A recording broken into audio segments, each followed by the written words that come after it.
High, আজকে চলে আসলাম নতুন একটা জায়গায়। সারাদিন বাসায় বসে আছি, তেমন ভালো লাগতেছে না, মন খারাপ। তো ভাবলাম যে কোথাও থেকে ঘুরে আসি। তো হঠাৎ করে মনে হলো যে আমার বাসার পাশেই তো সি বিচ আছে একটা, যেটা সাগরিকা সি বিচ বলে। জায়গাটা বেশ সুন্দর, আমি কখনো আসি নাই, আজকে প্রথম। তো আসলে সব ব্যাপারে এমন একটা জিনিস, মানে যেখানে যাই, যতগুলা স্পটে আজ অব্দি ঘুরছি লাইফে, সবগুলাতে দেখার পরে মনে হচ্ছে এক একটা এক এক রকম সুন্দর। মানে কোনোটাকেই যে বলবো যে এটা একটু কম সুন্দর, ওইটা একটু বেশি সুন্দর, আসলে এরকম কোনো সুযোগ বা সুবিধা আসলে নেই। মানে যেখানে আসবো, যেই জায়গায় আসবো, এক একটা এক এক রকম। যেমন আজকে আসলাম, আজকেও সেম কথাই বলবো যে আসলে জায়গাটা খুবই মনোরম একটা জায়গা। মানে এত বাতাস, এত মানে ভালো লাগে বিষয়টা, সাগরের কোলাহল, তাছাড়া এখানে জেলি আছে, মাছ ধরে মানুষ, ওই যে বোটগুলো আছে আমি আপনাদের দেখাই, ওই যে বোটগুলো আছে, আসলে ওদের এখানে গেলে জিনিসটা খুব ভালো লাগে। ওরা আমাদেরকে বলে যে যাবেন, আমাদের সাথে যাবেন। ওদের মানে ওরা কিছু দূর যাবে, মাছ ধরবে, বা ওদের একটা টিম ওইখানে আছে, ওদেরকে রিকভার করে নিয়ে আসবে, আর একটা টিম ওইখানে পৌঁছাবে। মানে তারা সবসময় মাছ ধরে এরকম। তো ওদের সাথে গেলে আসলে জিনিসটা আরও বেশি ভালো লাগে। যদিও আমি প্রথম আসছি, বলা যায় না, সেজন্য আমার মন কেমন জানি ভরসা পাচ্ছে না, তাই আমি যাই নাই। তো এখানে চলে আসলাম। তো ভাবলাম বিষয়টা আপনাদের সাথে একটু শেয়ার করি। আর সবচাইতে মজার ব্যাপারটা হচ্ছে এই যে এখানে যে প্লেসটা আছে, এই প্লেসটা হচ্ছে সবচাইতে সুন্দর। এইটা অনেক বড় বড় গাছের মধ্যেখানে একটা জায়গা, যেখানে উঠে আমি মানে সন্ধ্যা পর্যন্ত থাকবো এরকম একটা প্ল্যানিং করে রাখছি। আর যেটা না বললেই নয়, এই যে সাগর পাড়ের যে এই যে মুহূর্তগুলো, এই ঘাসগুলো, মানে এই যে এখানে ঘাস আছে, এটার মধ্যে শুয়ে থাকা যায়, বসে থাকা যায়।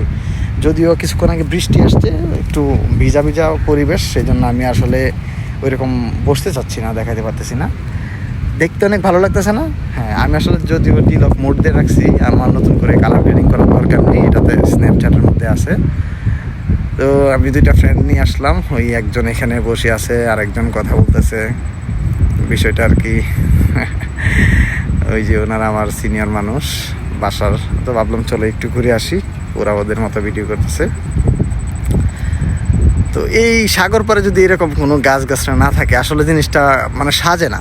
সাগর পাড় বলতে একটা সি বিচ থাকবে, পাশাপাশি একটু গাছগাছও থাকবে, যেটার যে বাতাস বা মনোরম পরিবেশ, বা এখানে যে হাঁটা বা বসে থাকার যে একটা ব্যাপার, এটা আসলে না বলার মতো না। তবে সবচেয়ে ভালোই তো বাসা থেকে একটা চেয়ার নিয়ে আসতে পারলে, এইখানে বসে বসে যে একটা বাতাস, মানে যেই একটা ফিল নেওয়া যায়, যে একটা অনুভূতি, এটা আসলে কাউকে বলে বোঝানোর মতো না।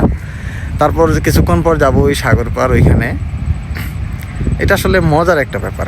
কি বলবো, আর বলার মতো কিছু নাই। ওইসব জেলেরা তো অনেকবার বললো, যাওয়ার জন্য যায় নাই। তো এখন আমি ওইখানে যাব, বসবো কিছুক্ষণ। ওইখানে যদিও একটা দড়ি লাগানো আছে, মানে ঝুলনা, মানে দোলনা যেটাকে বলে, চাইলে এটাতে বসতে পারবো বা গাছের মধ্যে বসে থাকতে পারবো। তো যদি চট্টগ্রামের আশেপাশে কেউ থাকেন বা কেউ আসার ইচ্ছা থাকে, তো আসতে পারেন এখানে। আসলে এখানে আসলে ফুটবল বা ক্রিকেট খেলার হচ্ছে সবচেয়ে মজার ব্যাপার। 2-3টার মধ্যে চলে আসতে পারলে এখানে অনেক একটা সময়, খুব দুর্দান্ত একটা সময় কাটানো যাবে। আমাদের ভাই, বড় ভাই, সিনিয়র মানুষ। আচ্ছা যাই হোক, ওনাদের মতো আছে, আমি আমার মতো। তো সেই ক্ষেত্রে বলতে গেলে এই জায়গাটা আসলে অনেক অসম্ভব সুন্দর, আলাদা করে বলার কিছু নেই। এই যে দেখতেছেন, আসলে এগুলো অন্য কোনো কিছু না, এগুলো হচ্ছে ঘাস। এখানে এটার উপরে বসা যাবে, শোয়া যাবে, মানে অনেক কিছু। এখন যদিও বৃষ্টি আসছে, বসার মতো কোনো পরিবেশ নাই। আর সাগর পাড়ের ব্যাপার কি বলবো, এটা তো নতুন করে বলার কিছু নাই। তারপর চলে আসলাম ওই স্পেশাল জায়গাটাতে, যেখানে বসে আমি কিছুক্ষণ রেস্ট করব। আসেন দেখতে থাকি কী অবস্থা ওইখানের।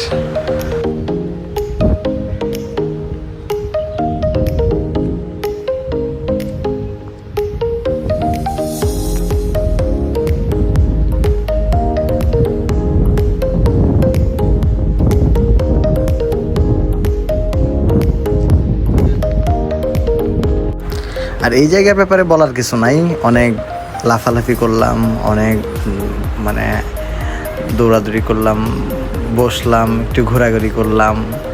মানে এত পরিমাণ বাতাস এইখানে, মানে হাঁটতে দৌড়াতে খুবই ভালো লাগছিল, খুবই অসম্ভব ভালো লাগছিল এই জায়গাটা। যদিও আমি একা, এখানে আমার কোনো ফ্রেন্ড থাকলে আরও ভালো লাগতো। আমার ফ্রেন্ড সার্কেল একটু দূরে ছিল, আমি নিজের মতো করে একটু আনন্দ করলাম, এনজয় করলাম। তো লাফালাফি শেষে ভাবলাম যে যথেষ্ট হয়েছে, এখন অন্যদিকে যাওয়া যাক। এই বিশাল বনভূমিতে হাঁটতে যে কি একটা আনন্দ, ভালো লাগে সেটা আসলে বলার মতো না। প্রচুর বাতাস, প্রচণ্ড বাতাস। আসলে যে প্রকৃতির এই যে এই সুন্দর জিনিসটা এসে আসলে আমরা আসলে এটা উপভোগ করতে পারি না।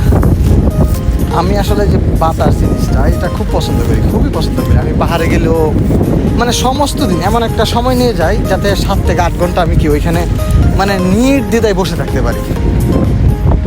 এ হচ্ছে আমার কি স্ট্র্যাটেজি। এটা আসলে আমার খুব ভালো লাগে। এই যে এই বাতাসের মধ্যে হাঁটতেছি, ভালো লাগতেছে। এই যে দেখেন আপনারা কত লম্বা একটা এরিয়া, পর্যন্ত কি খালি এগুলো আর এগুলো। এই যে দেখেন শামুক, বা এটাও এক প্রকার রাস্তা হাঁটার জন্য। যদিও প্রচুর চট্টগ্রামে ইদানিং মানে গত লাস্ট মাস ধরে অনেক বৃষ্টি, অনেক পরিমাণ। তো সেই দিকটা হিসাব করতে গেলে এটা আসলে অনেক বড় একটা ব্যাপার। ও আমার পাটা সব পানির নিচে ডুবে যাচ্ছে। যাচ্ছি ওই জায়গাটাতে, ওইটা আমার খুব পছন্দের একটা জায়গা। ওইখানে যাবো এখন। যাওয়ার পরে দেখি একটু পানির মধ্যে একটু হাঁটাহাঁটি করবো। সবাই আছে এখানে, যাই দেখি কি অবস্থা। দেখেন আমার ব্যাপারটা একবার দেখেন, বাতাস আর বাতাস। একজন ওদের সাথে আসছি, ওনাদের থেকে যত দূরে আমি সামনে যেতে পারি। আমি আসলে হাঁটতেছি অনেক দূরে যাওয়ার জন্য। তারপর চলে আসলাম সাগরের কাছে। এই পাশটাতে এত পরিমাণ বাতাস যে আমার ভয়েসটা মোবাইল অবধি আসতেছে না। আর যদি আপনাদেরকে দেখাই আপনারা বুঝতে পারবেন। শত শত মানুষ এখানে।